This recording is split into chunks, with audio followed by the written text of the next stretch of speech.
The last thing Elias Voss heard from his sister was laughter, cut off in the middle of a word. It was an ordinary morning on Meridian 7, the kind of morning that never made it into any report. Mara Voss stood in her greenhouse with dirt on her hands, talking to her brother through a cracked old comm screen bolted to the wall. She was telling him about a new strain of wheat that grew faster in the colony's thin soil, and she was laughing at something she'd said herself before he could even respond. "You should see it, Elias," she said. "It's stupid how proud I am of a plant." "You always were stupid about plants," he said, and for a second, just a second, he looked like a man who smiled easily. Then the alert light in his cabin blinked amber, and the moment passed the way moments always did on a warship. He was 3 light years away aboard the patrol cruiser Halcyon, sitting in a cabin barely big enough for a bed and a desk. Commander Elias Voss did not smile often. His crew respected him because he never asked for anything he wasn't willing to do himself, and they kept their distance because he never let anyone close enough to ask why. There had been a mission 2 years back that he didn't talk about. A ship he couldn't save. He'd carried it quietly ever since, the way some men carry a stone in their coat pocket, just to remind themselves it's there. Mara was the only person who could still make him laugh. "I have to go," he told her. "Drills. Tell your captain his drills are cutting into precious sibling time," she said, grinning, and reached for something off screen. And then the picture broke apart into static, and her voice cut off mid-syllable. Elias sat very still for 3 full seconds, staring at the empty screen, telling himself it was nothing. A relay hiccup, a storm on the far side of the system. He tried the connection again. Nothing. He tried the colony's general channel. Nothing. Then the Halcyon's comm officer called down the corridor, and her voice had the particular flatness people use when they don't want to believe what they're saying. "Commander, we're picking up a distress beacon from Meridian 7. It's fragmented. It's her." Elias was in the command chair before he'd finished tying his boots. The recording, when they pulled it apart, was 11 seconds long. Mara's voice, breathless, no longer laughing. "Something in the sky. It's not one of ours. Everyone get to the..." And then nothing. Just the low hum of a dead channel. Elias requested an immediate course change. His request went up the chain and came back down wrapped in procedure. "Assess before engaging. Colony defense is not our sector. Await confirmation from command." He read the reply twice, standing in the middle of the bridge with every eye on him, and then he did something he had never done in 15 years of service. He ignored it. "Set course for Meridian 7, he told the helm. "Full burn." The mission recorder would later note that this order was given without authorization. Nobody on the bridge questioned it. Nobody dared. They arrived 4 days later, and Elias understood before the ship even finished its approach that there would be no rescue. Meridian 7 had been glassed. Not bombed, not burned in the ordinary sense. The surface had been fused smooth in wide, perfect arcs, like something had drawn careful lines across the world and melted everything inside them. No wreckage of an attacking fleet, no debris field, no sign that a battle had even happened. Just silence, and a fine haze in the upper atmosphere that made the sensors flicker with readings nobody on the ship could explain. They found one survivor. A boy, maybe 9 years old, sitting upright in the shielded remains of a storm cellar half a kilometer from where Mara's greenhouse had stood. He wasn't burned. He wasn't hurt at all, not on the outside. He was simply staring at nothing, both hands wrapped so tightly around a piece of scorched metal that the medics had to work his fingers open one at a time. He didn't speak. He didn't cry. He just held on. Elias knelt in front of him in the wreckage in a suit that still smelled like burnt soil, and said the only thing he could think to say. "You're safe now." The boy didn't answer, but his hand loosened, just slightly, and let Elias take the piece of metal from him. It wasn't anything Elias recognized. It was dark, faintly warm to the touch, etched with markings that curved in on themselves in ways that made his eyes want to slide away from them. Not human. Not any species Earth had catalogued. He turned it over once in his palm and felt, for reasons he couldn't name, that it was watching him back. He didn't find Mara. There wasn't anything left to find. Earth Command's official response arrived 6 days later, after the Halcyon limped home with its cargo of ash and one silent child. The report called it an unprovoked attack of unknown origin, opened an investigation, and quietly recommended that Commander Voss be reprimanded for deviating from assigned patrol duty without authorization.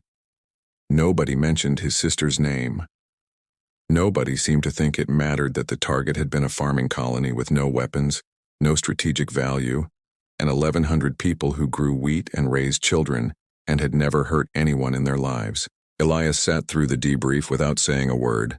He answered every question factually, precisely, the way he'd been trained to. It was only afterward, alone in the empty observation deck with the stars turning slowly outside the window, that he let himself feel any of it.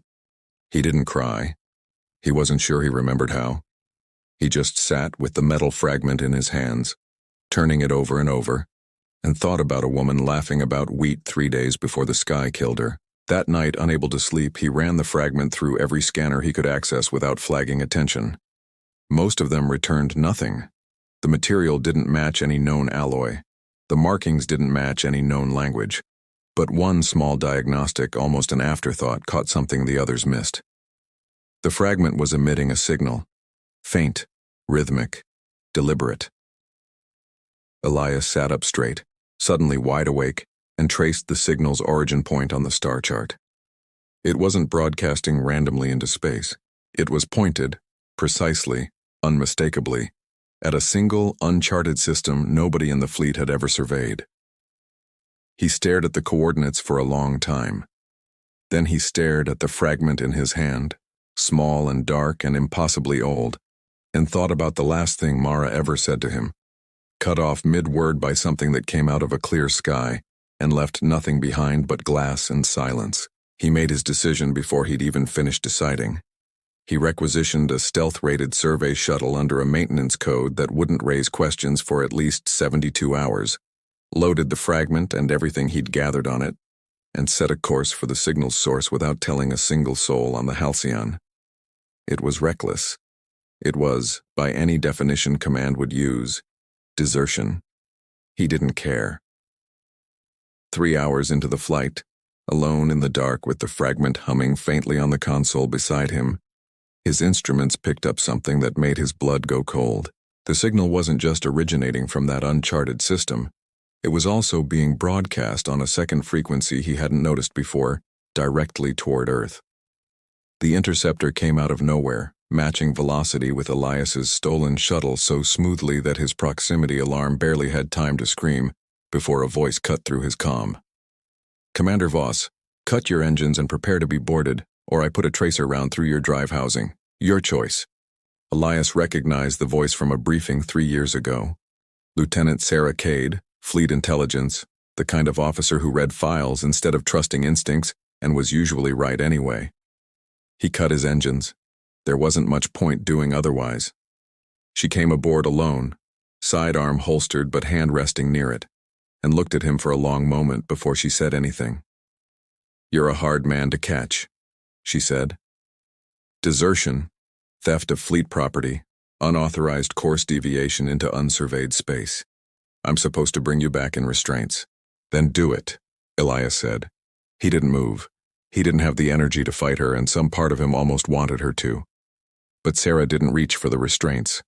Her eyes had drifted to the console, to the fragment sitting there, still humming faintly, still pointed at a signal that made no sense. What is that, she said. Not a question, a demand. He told her. All of it. Mara, the boy, the glassed colony, the impossible signal aimed at Earth. He watched her face while he spoke, and somewhere in the telling, the hard line of her jaw softened into something else. Not pity. Recognition. I saw a cover-up once, she said quietly when he finished. 3 years ago. A patrol ship went dark near a border system, and command buried the report because the truth didn't fit the story they wanted to tell. I've spent 3 years wondering if I should have said something. She looked at the fragment again. I'm not making that mistake twice. She didn't arrest him. She sat down in the co-pilot seat instead and pulled up her own charts and said, Well, Commander, Where are we going? The derelict station hung in the dark at the edge of the uncharted system, tumbling slowly. One whole section torn open to space like something had reached in and pulled it apart. It wasn't the wreck of the ship that attacked Meridian 7. Elias could tell that the moment they drifted close enough to see the architecture, older, stranger, built by hands that clearly weren't thinking about human proportions at all. Whatever built this place had been dead a very long time. They found the archive room by following a power signature that shouldn't have still existed after however many centuries the station had drifted dark. In the center of a chamber lined with cracked glowing panels sat a machine that pulsed faintly when Sarah's flashlight crossed it, like something waking from a very long sleep. "Careful," Elias said, but Sarah was already crouched beside it, running a diagnostic cable from her suit. The machine spoke first in a language that made their teeth ache, then, after Sarah adjusted the frequency twice, in broken, halting standard, stitched together from fragments of transmissions it must have collected over centuries. Query, species, human, confirmed present. Warning archive, incomplete. Warning archive, urgent. "What are you?" Sarah asked. Designation, none remaining. Function, witness. Function, warn. Elias and Sarah exchanged a look. Sarah typed a note into her tablet. "Ferryman," she wrote, half to herself, and the name stuck. Over the next several hours, working by portable light in a station that groaned around them like something in pain, they pulled data from Ferryman one broken fragment at a time. Most of it was corrupted beyond use. But what remained painted a picture that made the hair on Elias's arm stand up. An entire civilization, gone. Not conquered, erased. Cities turned to glass in the same wide, precise arcs they'd seen on Meridian 7. Ferryman had recorded the end of its people, or tried to, in the final minutes before whatever came for them arrived and cut the recording short. "Cause," Ferryman said when Sarah asked. "Unknown. Attackers named themselves. Translation incomplete, closest term, cartographers." "Cartographers," Elias repeated. "Why would something call itself that?" "Function unclear. Pattern clear. They do not conquer. They erase. Selection process, unknown. Random to observer. Not random to them." Sarah's fingers had gone still over her tablet. "You're saying this has happened before. More than once." "Many times. This station, warning left by survivors of first recorded erasure. Function, alert others before their own erasure occurs. Function, failed. No species has survived long enough to resist." Neither of them spoke for a while after that. Outside the cracked viewport, the dead system turned slowly around a star that had watched all of it happen and said nothing. Elias thought about Command's official statement, unprovoked attack, investigation ongoing, issued without a single mention of any of this, and felt something harden in his chest. They were still buried in Ferryman's fragmented data when Sarah's tablet chimed with a priority alert routed through her old intelligence clearance. She read it twice before she showed Elias. A second colony, Hollow's Reach, had gone silent 40 minutes ago. Same atmospheric signature. Same silence afterward. "They're not attacking randomly," Sarah said slowly, working it through as she spoke. "Meridian 7. Now this. Ferryman said the selection isn't random to them. What if there's a pattern we're just not seeing yet?" Elias stared at the fragment from Meridian 7, still sitting on the console where he'd left it, still humming its faint, patient signal toward a planet neither of them could protect from something they didn't understand. "Ask it," he said quietly. "Ask it what decides which world gets erased." Sarah turned back to the machine.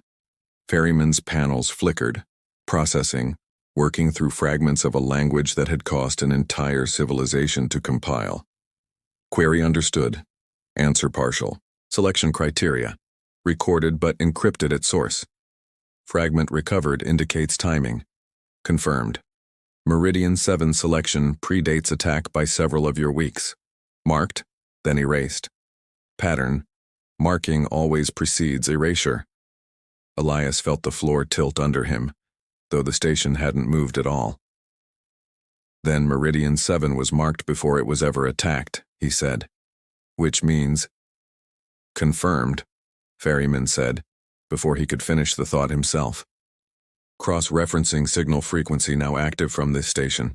Second marking detected. Designation, Earth. The chamber went very quiet. Timestamp of Earth's marking. Ferryman continued, its broken voice steady and utterly without mercy. Predates the destruction of Meridian 7. Nobody at Earth Command wanted to hear that the planet had been marked for destruction by a machine neither of them could fully explain. Elias and Sarah arrived back in Earth's orbit with Ferryman's data drive locked in a shielded case between them, and within an hour of docking, Elias found himself standing in a review room facing 3 officers who were far more interested in his desertion charge than his warning.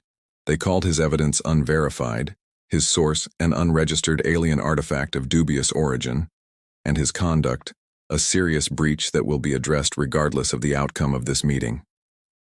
Sarah argued until her voice went hoarse. It didn't matter.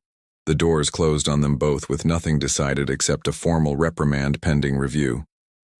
They were halfway back to the shuttle bay, furious and out of options, when a junior aide intercepted them with a message that hadn't come through any official channel. Admiral Osei will see you. Alone. Now. Fleet Admiral Renata Osei's office was smaller than Elias expected, and the woman behind the desk looked like she hadn't slept properly in longer than she'd admit. She didn't waste time on formalities. I read the Meridian 7 report 3 times, she said. The official one and the parts of your account that made it into the file before someone tried to bury it. I don't believe in unprovoked attacks that leave nothing behind but glass and one silent child. She looked at the shielded case in Elias's hands. Show me. They played her everything, Ferryman's warning. The pattern of marking before erasure. The confirmation that Earth itself had been marked before Meridian 7 was even touched. Osei listened without interrupting once, her hands folded on the desk, her face unreadable until the very end. If this is real, she said quietly, then every day we spend arguing about your desertion charge is a day we don't have. It's real, Elias said. Osei studied him for a long moment. Then I'm authorizing an off-book investigation. Small team. No public disclosure until we understand what we're dealing with. Panic won't save anyone. You two are already in this too deep to pull out. Congratulations. You're now my unofficial front line.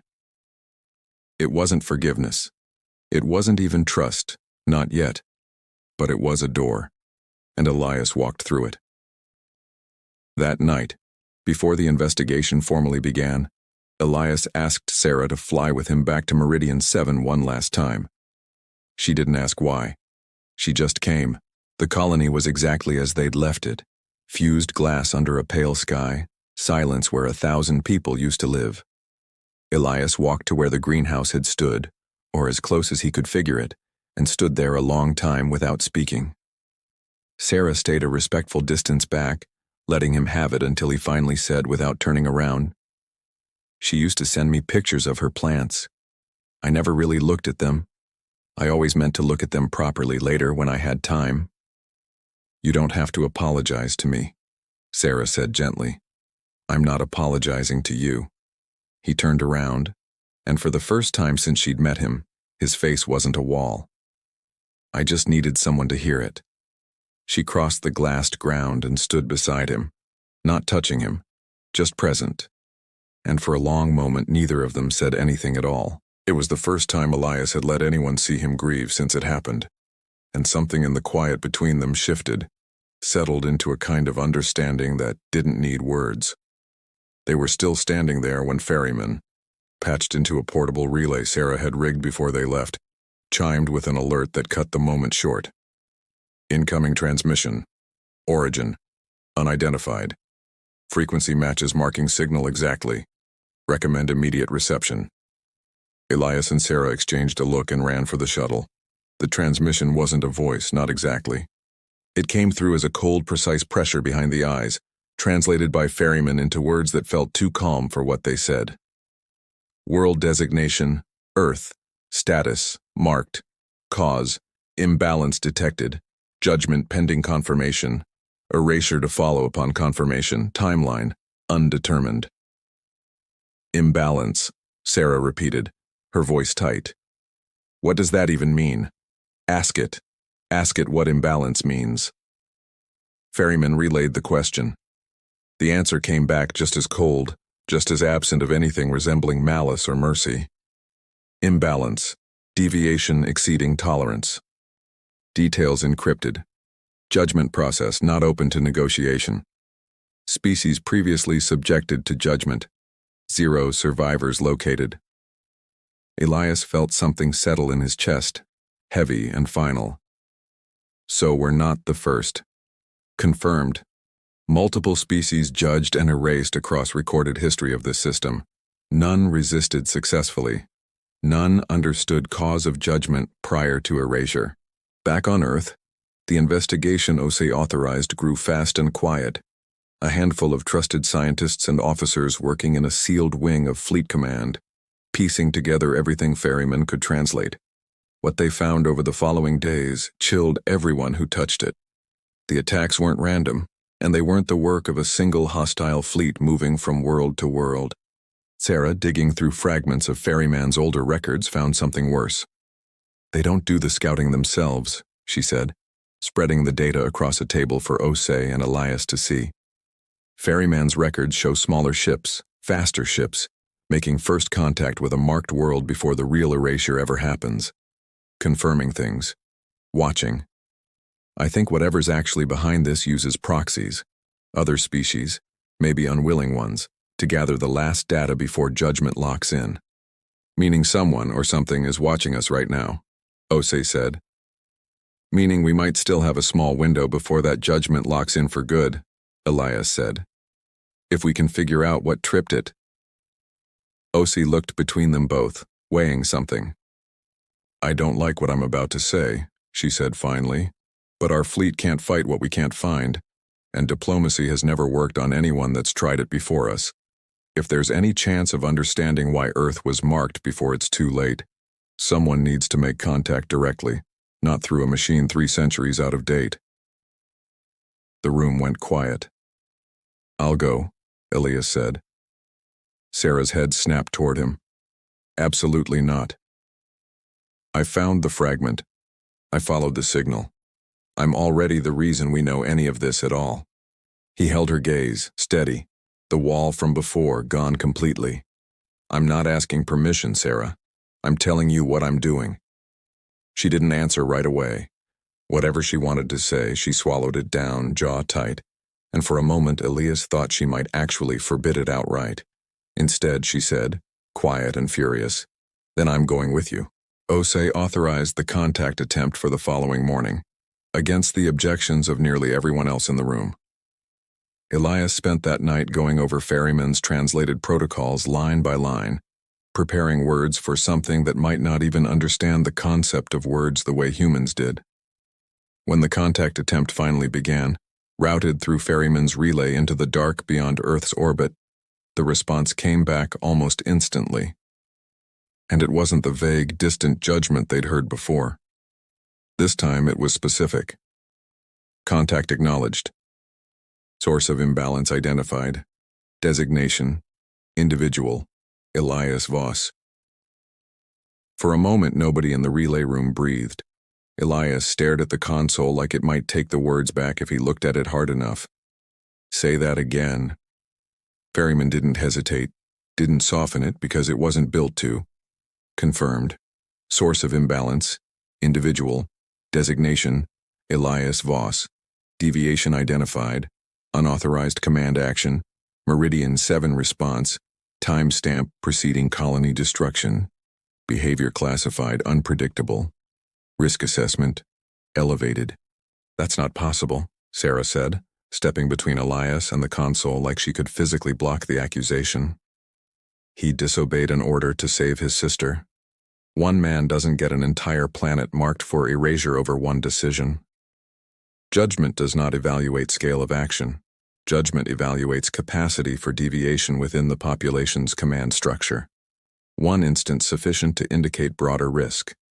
Species judged by extremity of individual behavior not average behavior. Elias sat down slowly in the nearest chair, the strength going out of his legs all at once.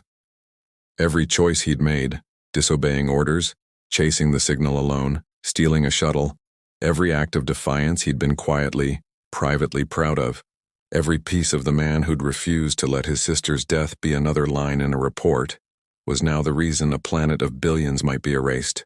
Word reached Admiral Osei within the hour, and the sealed wing of Fleet Command that had felt cautiously hopeful the night before turned into something closer to a war room, bracing for a decision none of them wanted to make. Elias sat through the meeting in silence while officers who barely knew him argued about what to do with him. Exile, confinement, even in one clipped and horrified suggestion, handing him over if the option ever presented itself. Osei shut that last one down so fast and so completely that the officer who suggested it didn't speak again for the rest of the meeting. "We are not sacrificing one of our own to something we don't understand," Osei said. "That is not who we are, and it will not become who we are today." But even she couldn't ignore what the data suggested next. Sarah stayed close to Elias through all of it, in the meetings and after, in a way that had nothing to do with duty anymore and everything to do with something neither of them had said out loud yet. That night, in the quiet of the near-empty relay wing, she finally did. "I keep thinking about what would have happened if I'd just followed my orders and arrested you," she said, not looking at him, staring instead at the dark shape of Ferryman's console. "I almost did. For about 4 seconds, back on that shuttle, I almost put you in restraints and flown you straight back to a court-martial." She shook her head. "I don't know what I'd be doing right now if I had. Probably filing reports about a planet I didn't understand was already dying." "You didn't," Elias said. "No, I didn't." She finally looked at him. "I'm not going to lose you to a machine that thinks one decision makes you a threat to your whole species. I don't care what it says about imbalance. You're not the danger here, Elias." He didn't have an answer for that. He just reached over and took her hand, and for once didn't let go first. It was Sarah, 2 days later, going through the last uncorrupted fragments of Ferryman's archive, with the focus of someone who refused to accept the situation as final, who found the detail that changed everything. "It's not disobedience itself," she said, calling Elias and Osei both into the small room where she'd been working through the night. "Look at this. Ferryman's old records, the civilization that built this station. Their marking event happened after a leader refused a direct order from their ruling council, and it worked out. Saved lives. The judgment system didn't erase them for the disobedience.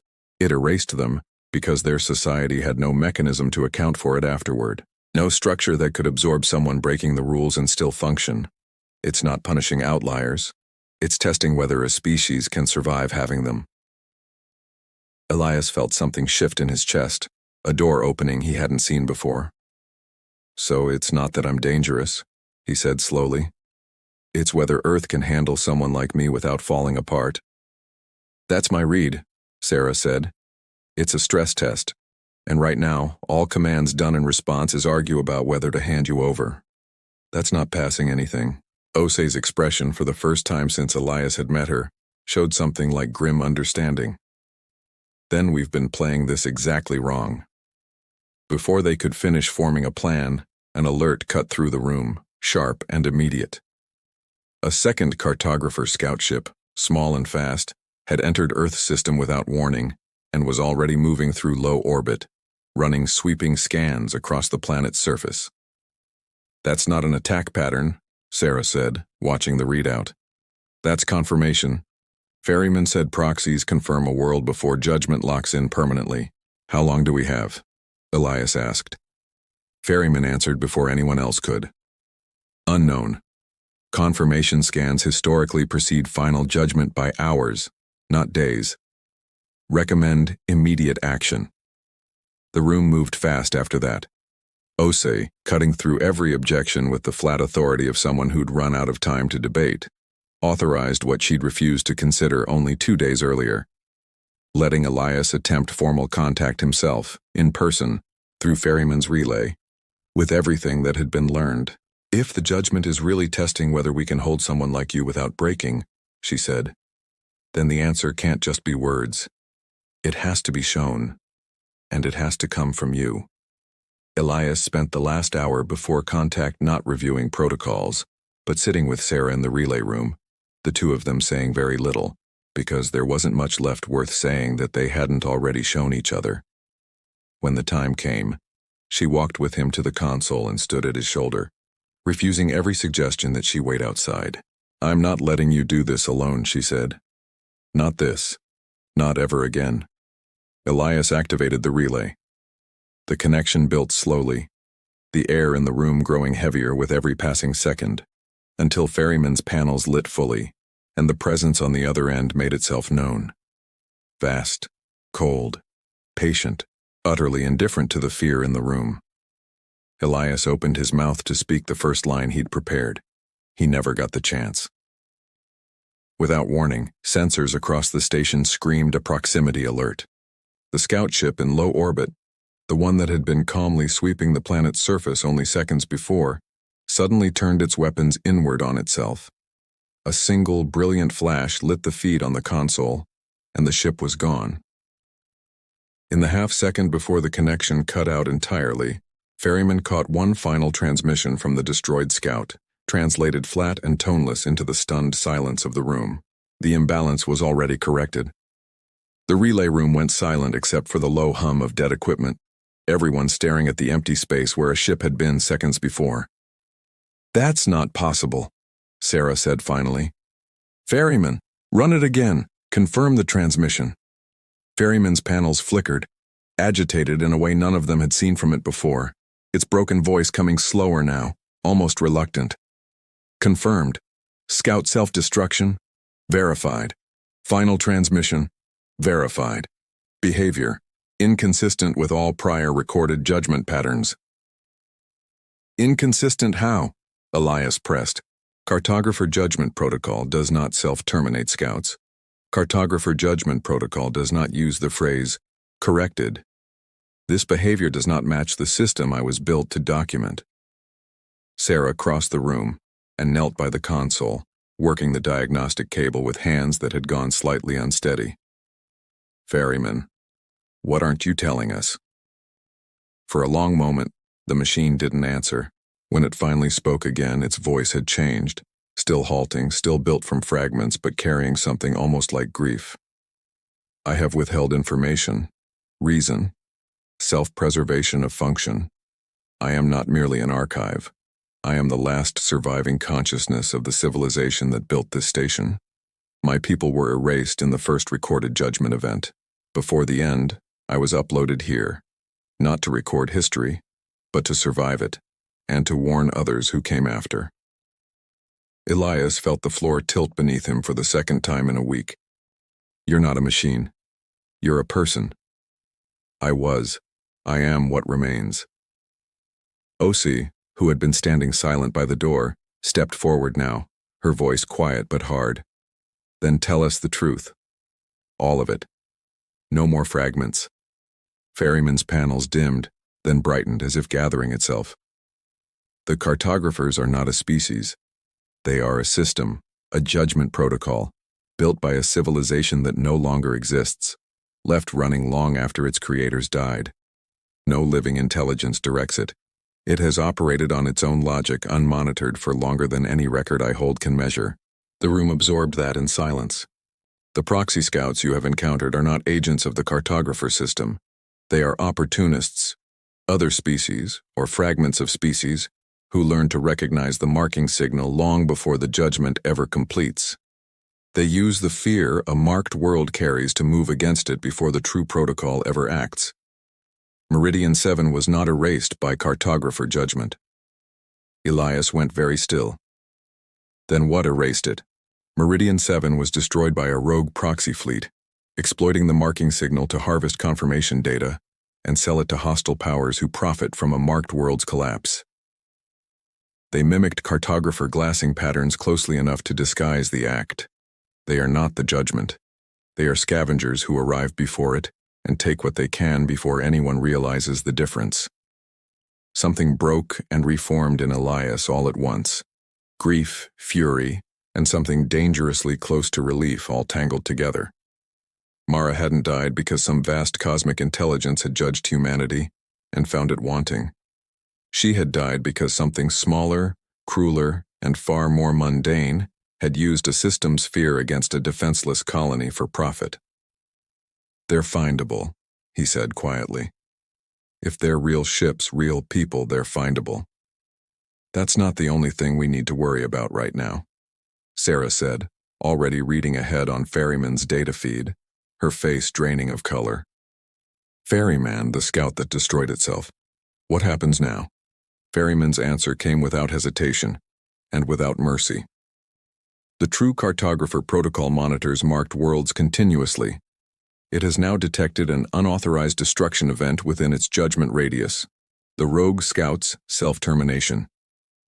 This registers as a corrupted confirmation. Protocol response. When confirmation data is compromised, the system defaults to an automatic, irreversible erasure failsafe, executed without further review. Estimated activation window, hours, not days. "Hours," Osei repeated. "You're telling me an automated system with no one steering it is about to erase an entire planet because a scavenger ship blew itself up trying to cover its tracks?" "Confirmed." The room moved fast after that, faster than it had all week, the earlier grief and confusion burning away into something closer to purpose. Elias and Sarah worked through Ferryman's remaining data with a focus that left no room for anything else, gathering every fragment on how the True Judgment protocol operated, searching for anything resembling a way to stop a machine that had no one left to negotiate with. "There's no diplomacy option," Sarah said, hours in, rubbing her eyes against the ache of too little sleep. "It's not sentient in the way we understand sentience. It doesn't listen. It doesn't bargain. It just executes." "Then we don't talk to it," Elias said slowly, an idea forming even as he said it out loud. "We interrupt it." Osei, standing over them both with the weight of the entire situation on her shoulders, looked to Ferryman. "Can that even be done?" "Possible, not confirmed. The protocol receives its final confirmation through a signal architecture I still retain partial access to, as the last surviving witness to the first judgment event. If patched directly into Earth's deep space relay array, I could attempt to intercept the erasure signal before it locks. Success probability, low. Failure consequence, immediate, unaltered erasure. "Do it," Osei said without hesitation. "There is a further cost," Ferryman said, and for the first time its broken voice carried something that sounded almost like reluctance. "Interception requires a direct neural link between the array and a living mind, capable of adapting the signal in real time. A task my own degraded architecture cannot perform alone. The process will place severe, likely irreversible strain on whoever attempts it. I cannot guarantee the mind that goes in will be the same mind that comes out if it comes out at all." The room went quiet again, the kind of quiet that settles over people right before they're asked to choose something none of them want to choose. Elias didn't hesitate. "I'll go." "No," Sarah said immediately, and this time there was no room in her voice for argument. "You are not doing this alone, not after everything." She turned to Ferryman, her jaw set, her hands steady even though her voice wasn't quite. "Link me in with him." "Two minds increase the probability of successful adaptation," Ferryman said. "Two minds also double the risk exposure." "Then it's still our choice to make," Sarah said and looked at Elias, daring him to argue. He didn't. He just reached over, the way he had 2 nights before, and took her hand. "Together, then," he said. Ferryman's panels flared to life, the whole station shuddering as ancient systems, dead for centuries, strained to draw enough power for what came next. "Preparing the link," Ferryman said quietly. "Once begun, it cannot be stopped until the erasure signal is either intercepted or completes. There will be no second attempt." Elias looked at Sarah one last time before the machines took over. "Whatever happens in there," he said, "I'm glad it was you." She didn't answer in words. She just held his hand tighter as the light around them both began to change, And the last thing either of them heard before the link took hold was Ferryman's voice, steady and ancient and afraid for them both, counting down the seconds until Earth's fate would be decided by two people it had chosen to trust with everything. There was no sensation of falling, no sound, no light. Just a sudden vast absence, as if Elias had stepped out of his own body and into somewhere that had never been built for bodies at all. He wasn't alone. Sarah's presence was there beside him, not seen so much as felt, steady and familiar even in a place with no shape and no ground. And beyond both of them, filling everything, was the thing they'd come to stop. It didn't look like anything. It didn't speak in words, not really. Ferryman had warned them of that back in the relay room in the last seconds before the link took hold. It does not think the way you think. It does not want anything, it only measures and responds to what it measures. Elias understood that now, standing in the middle of it, surrounded by something that felt less like an enemy and more like weather. Vast, indifferent. Already moving toward its conclusion whether anyone argued with it or not. He tried anyway. He tried everything Ferryman had taught them. Patterns of logic, sequences meant to signal reconsideration, anything that resembled an argument a system like this might recognize. Nothing worked. The vast pressure around them didn't pause. It didn't even seem to notice. It doesn't listen to words, Sarah's presence said beside him, calm despite the fear underneath it. Ferryman told us that. It only reads patterns of behavior. We've been trying to talk to something that was never built to hear talking. Elias understood all at once what that meant. He stopped trying to argue. Instead, he opened everything he had. It came out of him in pieces, not organized, not rehearsed. Mara laughing about wheat through a cracked comm screen. The 11 seconds of static that followed. The boy in the storm cellar, silent and unburned, holding on to a fragment of alien metal like it was the last solid thing in the universe. Every order he'd broken to reach her. Every year afterward he'd spent building walls instead of asking for help, right up until a woman in an intelligence uniform refused to arrest him, and chose instead to sit beside him in the wreckage of everything he'd lost. He didn't hide any of it. Not the recklessness, not the grief. Not the years of quietly punishing himself for a failure 2 years before Meridian 7 that he'd never told anyone about. He let it all show. Every deviation, every broken order, every moment he'd chosen to act instead of wait. And laced through every single memory without exception was the same thing. He had never once broken a rule for himself. He'd broken them to save someone. He'd broken them and then carried the weight of it alone, until he didn't have to anymore. Beside him, Sarah added her own thread to it. Not words, memory, offered the same raw way his had been. The moment on the shuttle when she'd almost arrested him and chose trust instead.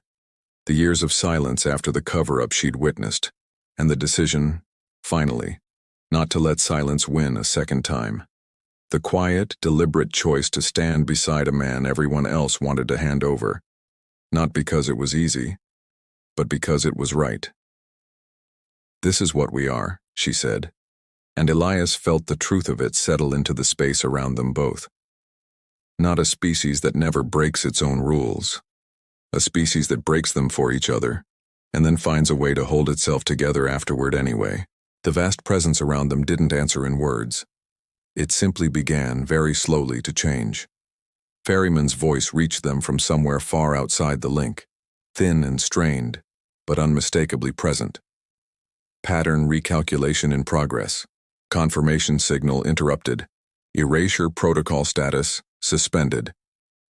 Elias felt Sarah's presence beside him waver, the strain of the link finally catching up to both of them, pulling at the edges of thought the way exhaustion pulls at the edges of vision. He held on and felt her hold on too, and together they stayed inside the vast cold measurement of an entire species until the moment it finally stopped moving toward its conclusion, and simply paused. Judgment updated, Ferryman relayed, its voice barely holding together. New classification recorded, designation, Earth, status, adaptive, and then the light came back all at once, and Elias was on the floor of the relay room gasping. Sarah beside him doing the same. Both of them alive. Both of them themselves. Exhausted in a way that felt bone-deep but whole. Osi was there before either of them could fully sit up, kneeling beside them, checking for injuries with hands that weren't quite steady. "Report," she said, and her voice cracked slightly on the single word. "It stopped," Elias managed. "It's not erasing us." The room erupted into a controlled chaos of relief that took a long time to settle. Officers moving between stations confirming and reconfirming that the marking signal aimed at Earth had gone quiet, that no further scout ships had entered the system, that whatever vast ancient thing had been counting down toward their end had, for the first time in its long, unmonitored history, chosen something other than erasure. It took weeks to untangle the rest. Sarah, working alongside a small team Osi assembled from the wreckage of the investigation, traced the rogue proxy fleet responsible for Meridian 7 back through fragments of ferrymen's data to a network of scavenger ships operating just outside charted space, selling manufactured confirmation data to anyone desperate or cruel enough to buy it. Earth didn't go alone. Two other species, contacted cautiously through ferryman's translation, had lost worlds to the same scavengers under the same false judgment, and joined the hunt not out of alliance, but out of a shared, quiet fury that finally had somewhere to go. They found the fleet. They didn't destroy it out of vengeance, though there were people in that first meeting who wanted exactly that. Osi, with Elias standing beside her, insisted instead on exposing them, broadcasting the truth of what they'd done across every channel the coalition could reach, stripping away the fear that had let them operate unchecked for so long. It wasn't as satisfying as a battle would have been. It was, Elias thought, better. Fear had built the scavengers' entire business. Truth was the only thing that could take it apart for good.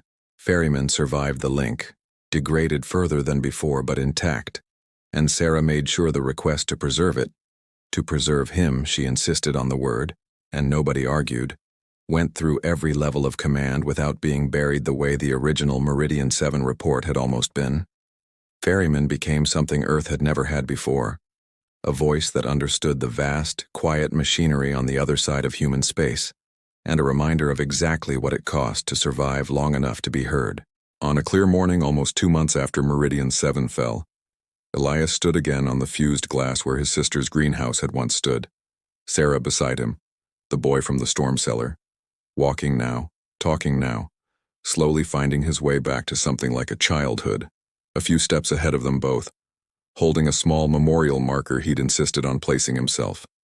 He wasn't the same man who'd stood there weeks before, unable to say anything at all. He'd learned, in the strange vast pressure of that link, exactly what humanity's imbalance really was. Not recklessness, not defiance for its own sake, but a stubborn, aching refusal to let the people it loved go without a fight.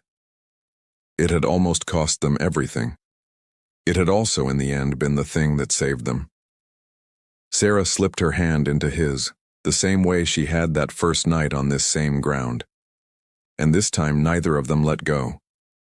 Far above them, past the atmosphere, past the edge of the solar system, in an archive that had judged and erased more worlds than any living being could count, a single file sat updated with a note Ferryman had insisted on translating exactly, word for word, refusing to simplify it into anything colder.